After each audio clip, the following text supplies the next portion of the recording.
So yan mga ka-Chismax, what's up sa inyo? Ready na kayo mga ka-Chismax? Tara, let's do this. Let's go.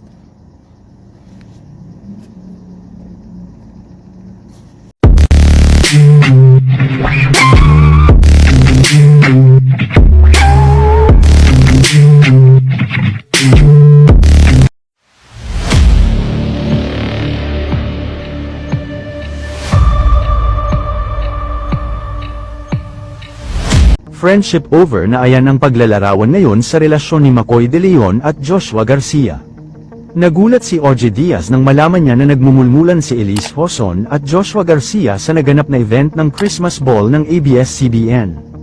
Pumunta raw si Joshua Garcia at Elise Hoson sa naturang event kung saan ayon sa kanyang source ay spotted raw na nagmumulmulan si Joshua Garcia at Elise Hoson. Sa mga hindi po nakakaalam, ang pagmumulmulan po ay naghahalikan or nagli-lips to lips na bakit magagawa ito ng dalawa. Nagbigay ng payo si OJ Diaz in general kung saan sinabi niya kapag nakainom na ay huwag ilagay sa utak at ilagay raw ito sa tiyan upang hindi masira ang mga karir nito. Hindi man niyang rektang sinabi na si Joshua Garcia at Elise Hoson ang mga lasing ay alam naman na ng publiko na ito ang tinutukoy ng showbiz manager. Ito pa ang nakakagulintang na balita na karating raw kay McCoy De Leon ang... So ayan mga ka-Chismax, no? Uulitin ko mga ka-Chismax, no? Mga boss, mga kapamilya, kapuso, no? Eh syempre, kung hindi sa'yo, ito lang aral dyan, kung hindi sa'yo, huwag yung papakialaman. What? Syempre, may mga galit dyan. Kaya gaya ng sinabi ko, kung wala kayong karelasyon, go! Pero kung meron, syempre, make it sure na nakapagkalas na kayo or, you know, single na kayo. Para walang problema kahit mag-mall-malling kayo dyan. Diba? Mag-make out kayo dyan, walang problema. Kung wala kayong karelasyon. Eh kaso ito na nga, may umalma, no? Ito si McCoy, o yan, syempre.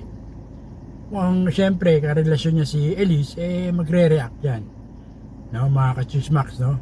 Lagi mong tatandaan na ang pag-ibig ay mapaglaro. Ngayon, huwag mo sabihin na lasing ka dahil no, nakalimot ka. Wala pong ganon. Huwag kayong gaganon. Hindi po tama yan, di ba? Wala po sa alak yan. Kasi kung may alak na naman, may balak. No? E kung ikaw lalaki, babae, mapakasanino man, kung wala kayong pag-aari, go. No? Wala kayong tinatapakan, masasagisaan na tao. No?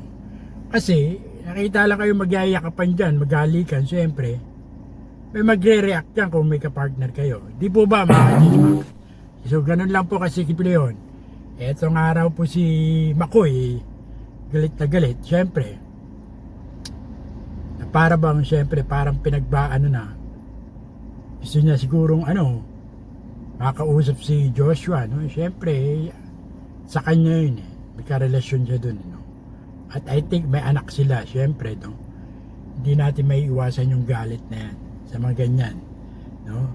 Ng mga insidente or mga love affair, no? Mall, no? Make out lang. Anyway, ang pag-ibig nga talaga mapaglaro, no? Mga ka-Chismax. So, laging tatandaan, kung wala sabit sa isa't isa, go! Pero kung may sabit, maghulos dili ka, maghinay-hinay ka, no? Promeno ka. Isip-isip ka dahil hindi ka nasa nasa maling landas ka. Pero kung gusto mo tamang landas, make it sure na wala kang masasagi sa iba. Gano'n lang po kasimple yung mga Chismax. No? Laging tandaan. Ito po si Cesar Castillo Jr. nagsabing, tirahin mo na yan. At baka tirahin pa rin iba until next time, Chismax with the facts. Peace out!